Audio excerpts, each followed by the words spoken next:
always a pleasure to see you and talk about your movies. You've described this as bonkers. I do agree, because there's a dynamic in this movie that, you know, it comes far and few to have films with that kind of energy, right? It is unusual, and I think people try to achieve it frequently. I mean, we see a lot of action films where they're trying to get this high energy quality going, and all you get is something that's a bit hectic. And you start to glaze over if it's not done well. You just think, cut, cut, cut, cut, cut, you know, and you don't really know what's going on. And so I think it misses its target. And I think what Matthew aimed at here, and I think the reason people respond the way they do, is because not only are the action sequences imaginative and choreographed very, very skillfully and with humor, because he's allowing for immense improbability in the way people are doing things. The cuts last long enough. I mean, even in the pub fight, which is shot more conventionally in that it's intercut, you get enough full body view of action. And that actually, people want to see what human beings are doing, not what the camera can do with tricks.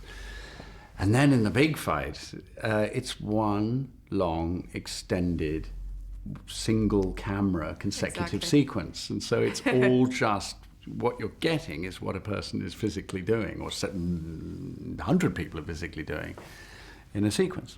Did you ever feel in your career that, you know, you'd be inspired by Jackie Chan's choreographer? I mean, that's something you're really fun. No, I mean, I've dipped a toe in action. I mean, anyway, there are films where there have been fights. Yeah. You know, I've usually been beaten up, or a couple of times where I've done the beating up. But that's not, you know, that's just someone teaches you how to sell the punch and when he tells you where the camera is. And then, of course, Bridget Jones.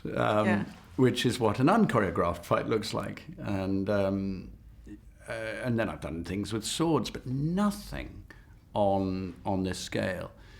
And of course, you know, Matthew Vaughn managed to get the A-team in terms of trainers. And it was like the League of Extraordinary Gentlemen, because they all have their own specific skills.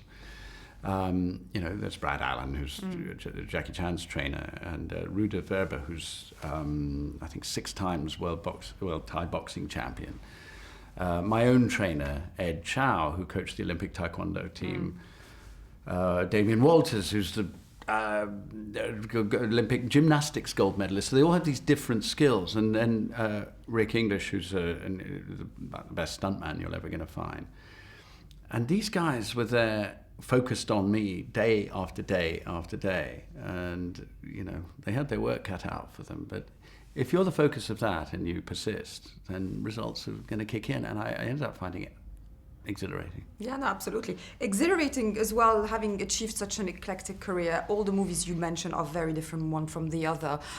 Do you feel like you're always entertaining yourself and challenging yourself as an actor? Not always, no. I look for that. And it doesn't always deliver. I mean, you know, it's a basic rule of life. I mean, not every endeavor delivers the right results. And but I've looked to try to change at least genre. It's very difficult to find people that will allow you to profoundly change your class or your nationality and take a risk on you, because people want to be sure of what they're getting, because films are expensive and investors want guarantees. But I've been fortunate enough to go from comedy to drama. And I've tried to look for the changes where I can. Also, my own motives change. You know, sometimes I'll do something because I like the people involved. Sometimes it's the director, even if I have questions about the script. So, or vice versa. And so, you know, it's like looking in a car boot sale sometimes. You know, I'm just hoping to get lucky. Yeah, exactly. She's wrapping me up just very quickly. If you had to think of one movie that resonates mostly in the award season for you this year. I don't want to make a call this year. Well, actually, I'm going to, because I just loved it so much. Because I do love, I've loved all the films I've seen. I loved Imitation Game and Theory of Everything and Birdman, and I haven't seen all the films, I don't think, just yet, but Ida. I think Ida stands out as the favourite, Pavel Pawlikowski's film.